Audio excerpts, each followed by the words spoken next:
مساء الخير أحبائي وأعزائي. العجيب وما العجب ما فعلته فيينا مع القس زكريا بطرس. زكريا بطرس هو قمص قبطي مسيحي أرثوذكس، ولد في عام 1934 واترشم في شبين الكوم، وتم نقله إلى طنطا، ثم رجع إلى كنيسة ماري مرقس في القاهرة، عمل كاهنا في أستراليا سنة 92، ثم عاد إلى مصر، ثم عاد بإنجلترا واشتغل في إنجلترا ودرس في كلية الآداب، وحصل منها على ليسانس التاريخ. أثر في تكوين شخصيته واتجاهه، ورث عن أخيه إنجيله الذي أصبح إنجيل بطرس فيما بعد. أعطته مجلة وورلد جائزة دانيال العام عن برنامجه حوار الحق سنة 2008. وصفته صحيفة الإنسان الجديد بعدو الدين الإسلامي رقم 1. كما وضع تنظيم القاعدة مكافأة بحوالي 60 مليون دولار لمن يقتله. بطرس زكريا أو زكريا بطرس يطلق باسم فايز بطرس. 24 أكتوبر سنة 34 اتولد بكفر الدوار محافظة البحيرة مصر. إقامته بالولايات المتحدة الأمريكية. الجنسية مصري. الديانة مسيحي قبطي أرثوذكس. المهنة قمص. اللغة الأم لهجة مصرية. اللغات هي العربية والإنجليزية. أصبح اسمه معروف للعامة بعد ظهوره في برنامج أو برامج لقناة الحياة الفضائية التبشيرية سنة 2003، والتي تعمل على انتقاد الدين الإسلامي ورسول الإسلام بأسلوب يعتبره المسلمون أسلوبا تهجميا غير لائق، أثار الكثير من الجدل ولم يرضى الكثير من المسلمين، مما أدى إلى تناول موضوعها في بعض البرامج الاجتماعية، كما حظيت باهتمام وتغطية من قنوات عالمية.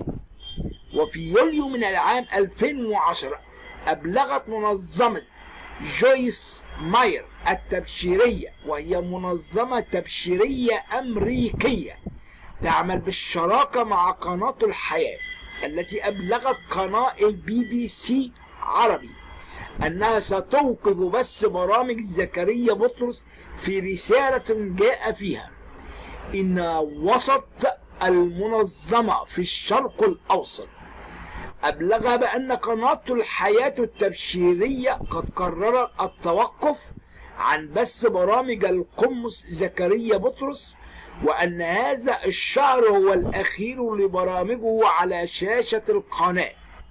جاءت رسالة منظمة جويس ماير إلى تلفزيون الBBC عربي في إطار إعداد القناة لفيلم وثائقي عن المتنصرين في العالم العربي ضمن سلسلة برنامج ما لا يقال الوثائقية.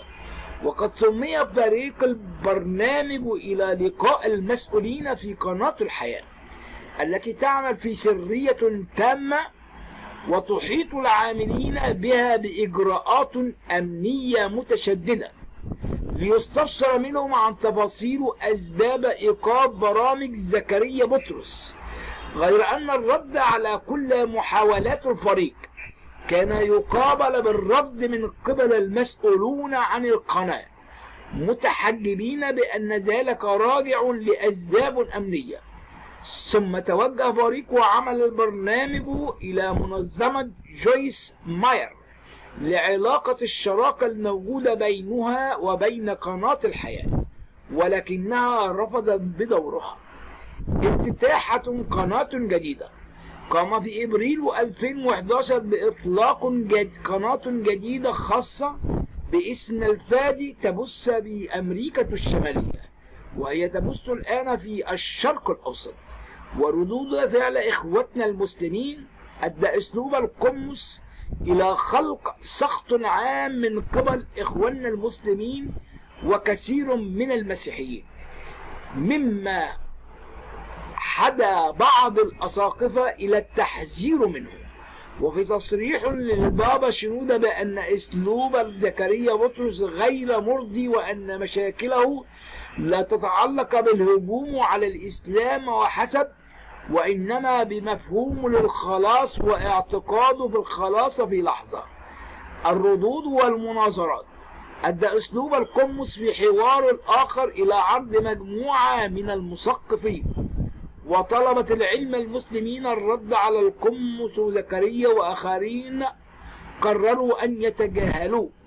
وكان أبرز من قام بالرد عليه الكاتب المصري أبو إسلام أحمد عبد الله، والدكتور إبراهيم عوض، ومصطفى الثابت، ومحمود القاعود، والدكتور عبد الله البدير أو البدر كما ادعى بعض هؤلاء القمص إلى مناظرة مفتوحة في مكان محايد كالإذاعة أو التلفزيون أو بالتوك. ومنهم الشيخ وسام عبد الله وخالد الجندي الذي يتهم زكريا بطرس بالتعرض من المناظرة، مما جعله يصرخ في حوار له مع العربية إنه مستعدا لهذه المناظرة على أن تكون في مصر. رفض بطرس بعض المناظرات، قام أبو إسلام أحمد عبد الله بدعوى زكريا بطرس لمناظرة على أن تكون في مصر، وألا يخطئ بطرس في حق الإسلام، إلا أنه رفض مبررا ذلك لأسباب أمنية. مطالبات بإسقاط جنسية، قام المحامي المصري نبيه الوحش بتقديم إنذار لرئيس الوزراء السابق أحمد نظيف ورئيس الداخلية السابق حبيب العدلي والبابا شنودة، مطالبا بإسقاط الجنسية المصرية عن زكريا بطرس لإخلال بطرس باستقرار وأمن مصر في الداخل والخارج، واعتبر أن إهانة الإسلام كالخيانة العظمى. وقال إنه إذا لم يتهم تنفيذ ما جاء في الإنذار سيقوم باللجوء إلى محكمة القضاء الإداري بمجلس الدولة لاستصدار حكم بإسقاط الجنسية المصرية. طلبات للقبض عن طريق الانتربول، قاد محامي مصري رئيس الجمهورية ووزير الخارجية والداخلية والإعلام النائب والعام لعدم التحرك لمواجهة زكريا بطرس، مطالبا رئيس الجمهورية السابق حسني مبارك بقطع العلاقات الدبلوماسية مع الدولة التي تصدر منها بث قناته، وطرد سفير هذه الدولة من مصر وسحب السفير المصري منها. وطالب وزير الداخلية السابق حبيب العدلي بتكليف الانتربول الدولي بالقبض على بطرس وترحيله إلى مصر لمحاكمته، كما طالب وزير الإعلام السابق أنس الفقي أن يصدر أمر بمنع بث قناته. سابقا قام 4 محامين بالمطالبة بنفس الشيء دعوات لقتله. دعا تنظيم القاعدة إلى قتل زكريا بطرس واضعا على رأسه 60 مليون دولار. فيينا كان سيقوم محاضرة في فيينا يوم 6 مايو 2010، لكن ألغي المؤتمر بعد أن وصلت تهديدات إسلامية كثيرة بالعنف. هذه المحاضرة كانت من المفترض أن يكون أول ظهور عام له في أوروبا. سابقا رصدت القاعدة مبلغ قدره 60 مليون دولار لمن يقتله.